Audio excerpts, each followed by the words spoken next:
For today's movie review, I'll be reviewing the 1988 science fiction movie Thunder of Gigantic Serpent, or better known as Terror Serpent. And the film had a cut and paste policy when it was made. Now what that means is essentially most of the film consists of footage from another existing movie that came out in 1982 called Dai Si Wong, or better known as King of Snake. But the big question is Thunder of Gigantic Serpent any good? As for the plot of the movie, it's about this little girl who finds this box that contains this secret formula that a group of military personnel along with a group of terrorists were fighting over. She happens to bring this box home and uses it to store her pet snake in, and little does she know that the formula inside the box increases the size of her pet snake to the point where the snake itself becomes this gigantic serpent. And it becomes a three-way battle between the group of terrorists who wants to get their hands on the formula through the little girl, the military personnel who wants to save the little girl and fight back against the terrorists, and the gigantic serpent in question who just wants to save his master. In terms of what I liked about the movie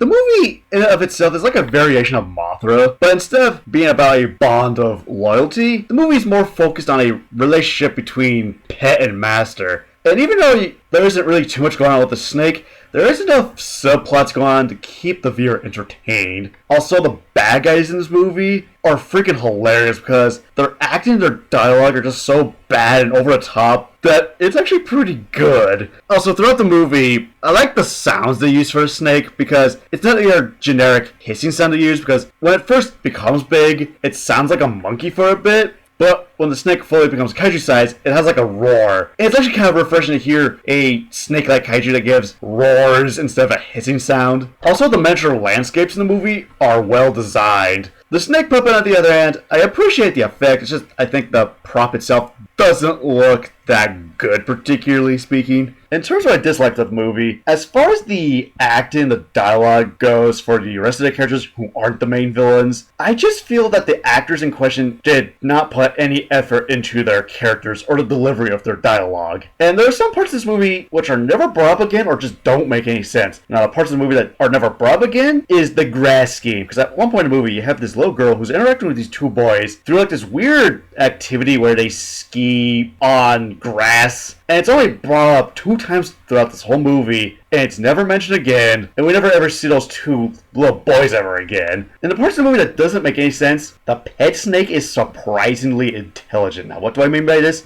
The snake is smart enough to not only understand what its master is saying to it, but it's also smart enough to convey its own message without speaking full English to its master in a way that which the person can understand it. And it's not like the formula made the snake smart all of a sudden. No, this snake was smart to begin with before it was exposed to the formula. And as I was saying earlier about the puppet to the snake, I appreciate the practical effect, it just doesn't look that good. Also, there are some points in this movie in regards to the amount of subplots where they focus so much on the other subplots that I kind of forget the parts with the snake are even still a thing, because they really have nothing to do with the story. Well, I mean, they do, but it's not like we see one of the characters from one subplot interacting with the characters from the main story. And this movie repeats itself twice. Now, what do I mean by this? Basically, at one point, you have like this group of terrorists who figure out that the little girl has the formula, so they decide to kidnap both the little girl and her parents, and the snake goes to save them. Now, this isn't bad, but this happens again, not like a half hour later, but like 5 minutes later. It's like, what was the point of the second time around?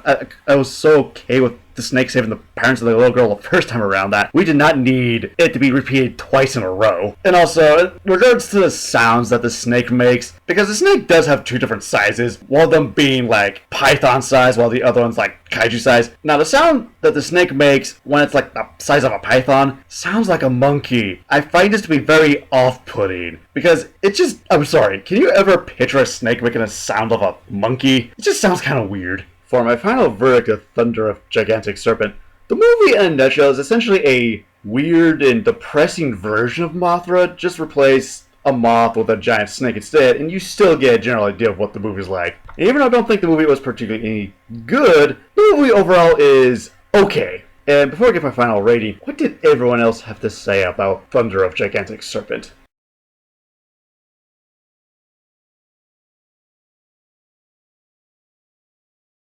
looks like the movie got generally negative reception. So for my final rating of Thunder of Gigantic Serpent, I give it 3 out of 5. Thought I would end things with a question, but got no questions today. And see you later.